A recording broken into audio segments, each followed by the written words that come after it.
اور اس کے قدم زمین میں جیسے جم گئے۔ دروازہ خود بخود بند ہو گیا۔ اب آئرہ اس پر اسرار کمرے میں قید تھی۔ آئرہ کی آنکھوں سے آنسو بہنے لگے۔ اس نے کپکپاتے ہوئے کہا، سارا، تم میری دوست تھیں، تم نے ایسا کیوں کیا؟ جادوئی جنگل کے اس سیاہ اور خوفناک کمرے میں آئرہ دن رات قید رہی۔ کبھی وہ دروازے کو پوری طاقت سے دھکیلتی، کبھی اپنے نرم ہاتھوں سے دیواروں پر زور زور سے مکے مارتی، مگر ہر کوشش بیکار ثابت ہوتی۔ نہ دروازہ کھلتا اور نہ ہی کوئی آواز باہر تک پہنچتی۔ پھر ایک دن اچانک کمرے کی فضا بدل گئی، ہوا میں ہلکی سی ٹھنڈک پھیل گئی اور دیواروں پر نرم سی روشنی رقص کرنے لگی۔ روشنی کے بیچوں بیچ ایک نازک سی پری ظاہر ہوئی۔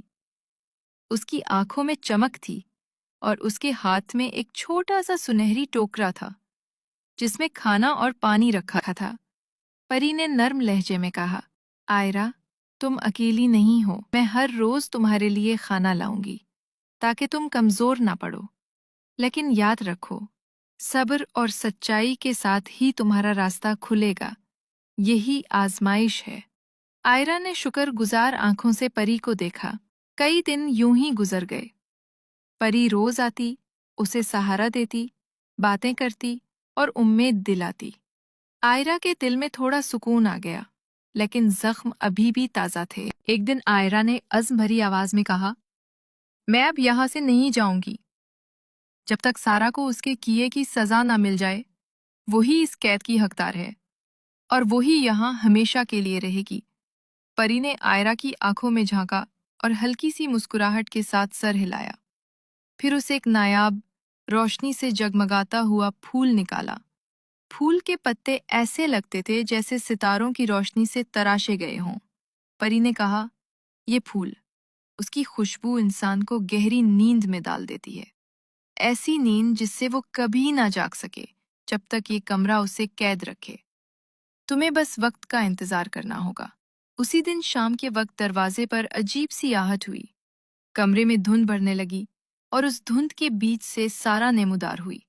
اس کے چہرے پر وہی پرانی غرور بھری مسکراہٹ تھی۔ وہ زور سے ہنسی اور بولی، تو ابھی تک زندہ ہے آئرہ؟ میں تو سمجھی تھی کہ تم ہمت ہار چکی ہوگی۔ دیکھو، اب بھی تم قید ہو اور میں آزاد۔ آئرہ خاموش رہی۔ اس نے اپنے کانپتے ہاتھوں میں پھول کو مضبوطی سے تھاما۔ جیسے ہی سارا قریب آئی، آئرہ نے آہستہ سا پھول کھول دیا۔